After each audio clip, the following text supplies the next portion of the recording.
October, which was an amazing place. I thought Hanoi, in the capital of Vietnam, was a really interesting, buzzing city with narrow streets and incredible architecture and just a real life to it. Nepal, the mountains, obviously, I loved, but it really depends on when, especially when you're traveling on your own. I think other backpackers would agree. It really depends on who you meet and what activities you get up to there that makes the place for you. So it's so random that if you meet a group of people and it's just clicks, you all click together and you all want to do the same things, you all hire motorbikes and go exploring. That's what you always remember from a place. Is it difficult to connect with people and then have to say goodbye? Yeah, I've wrote articles about this in the magazine, but that's one of the things that I found hard when I was traveling. You have sort of in-between periods where you've met a great group of people, you all get on really well, and then everyone goes off for separate ways. And it's so transient, the nature of travel. You're hello, goodbye, and it's difficult because you find yourself on your own again and you think, oh, I'm never going to meet people like that again. I'm never going to make friends like that. But then the next day you do. You sat on a bus and you meet people.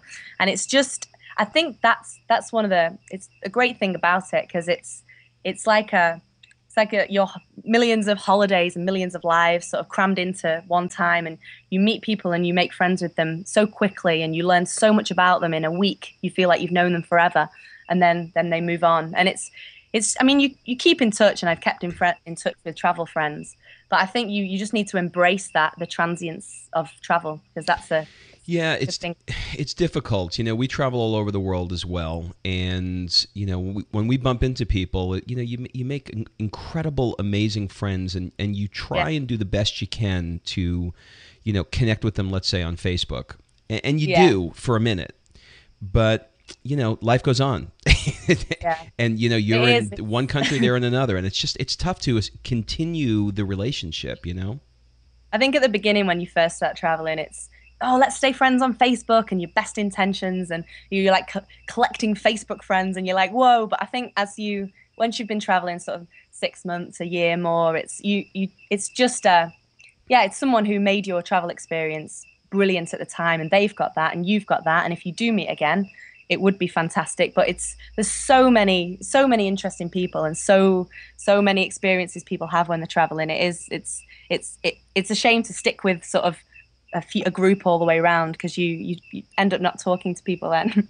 So which country was your least favorite, and why was it your least favorite? Or which place was your least favorite? Oh, that's really difficult. I wouldn't say there's a specific place that's my least favorite. Maybe sort of times. I remember once in Phnom Penh, in the capital of Cambodia, I was staying in a really awful hostel, and there was a pet rat I had outside my room that kept jumping in and out of the bin. Every time I walked out, I just hated it, and I could hear it scuttling, and I just couldn't sleep, and it was just awful. But so that was a bad time. But it was Phnom Penh's a big sort of dirty city. Mm-hmm. But it's a really interesting place. I wouldn't stick around there I wouldn't like to live there for months and months, but it's an amazing place. The people are lovely and friendly, but I would say maybe that the time there was difficult. I was traveling on my own for a while, and it was kind of when I was thinking about the idea of the magazine, so I had my mind on something else as well, and then it was, I'd say that was the most difficult. So what was it really like versus what you thought it would be like? In other words, when you were back in Manchester, you had a vision when this sort of popped in your head about what this experience would be like, both the positive parts, the fears, the apprehensions, etc. Yeah. But my experience tells me when you actually live something, it's sometimes different than you thought it would be. And a lot of times the fears are not nearly what you thought the fears would be, and etc. So what was the difference between what you thought it was going to be like and what it was actually like? Yeah. I would say definitely my fears were a lot greater before I left. I thought that traveling on my own, it'd be a lot harder to meet people. I'd be on my own a lot more. I thought that it would be a lot less, Southeast Asia, so Thailand, Laos, Vietnam, Cambodia. I thought it'd be a lot less westernized than it is, a lot less home comforts.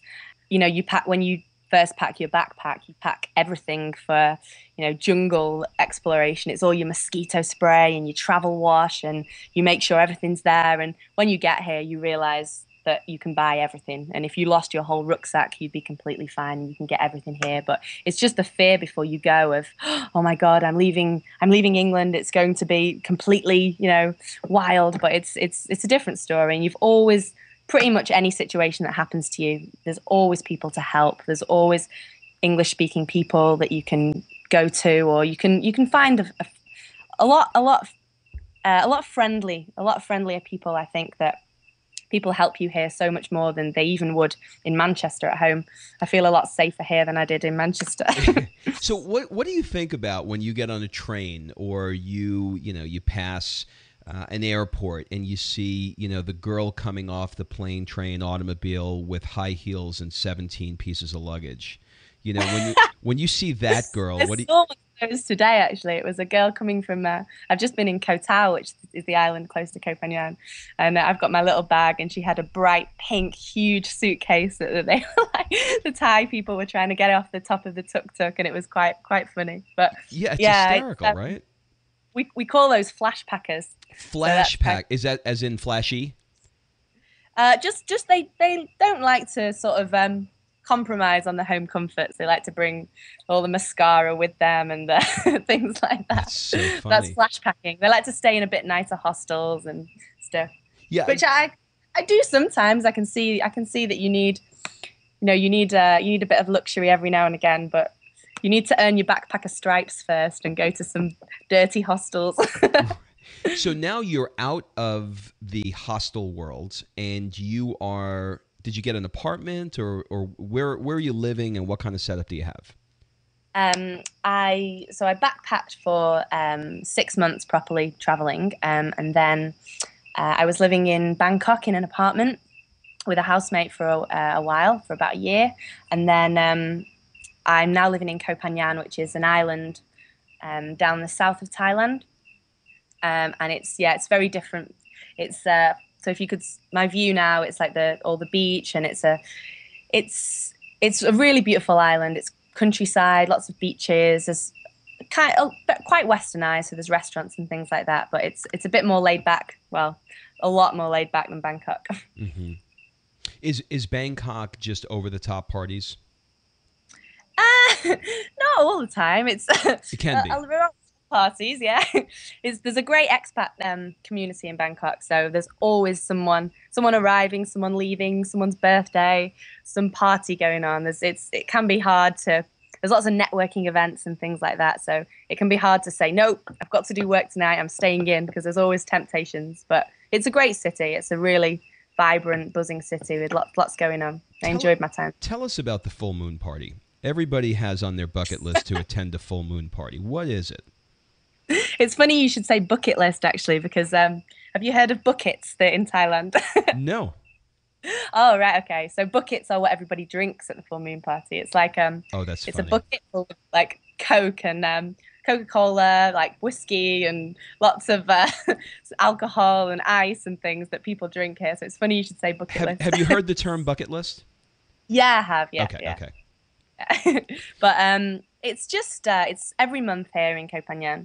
And it's kind of what the island is famous for, but it's just one tiny part of the island, really, because it's in a place called Hadrin, mm-hmm. which is southwest of the island. It's just a tiny little village, and it's on every month, and it's just a huge big rave party on the beach with up to like 30,000 people, I think it gets in the high season.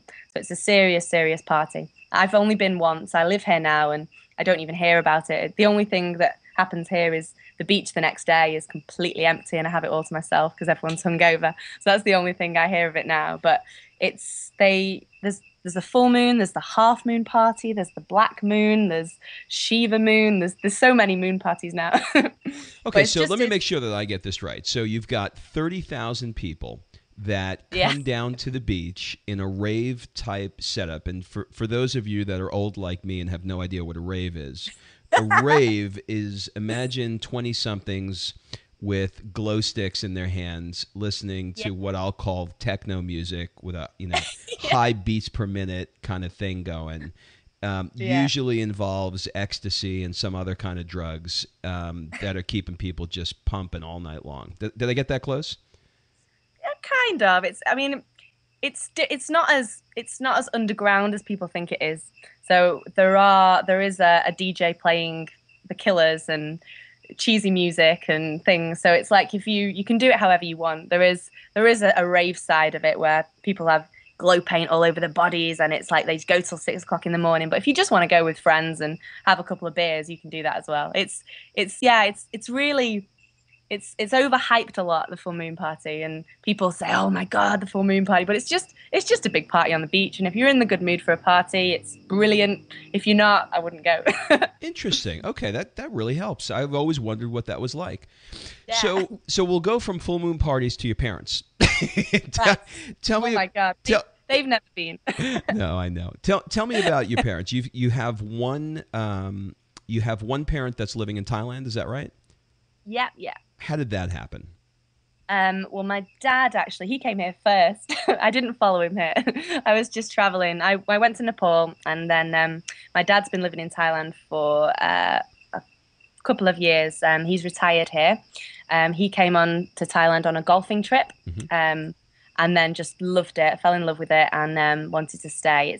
He lives a couple of hours away from Bangkok, like sort of near the coast, and it's just amazing golf courses and great restaurants and stuff. So I came to stay with him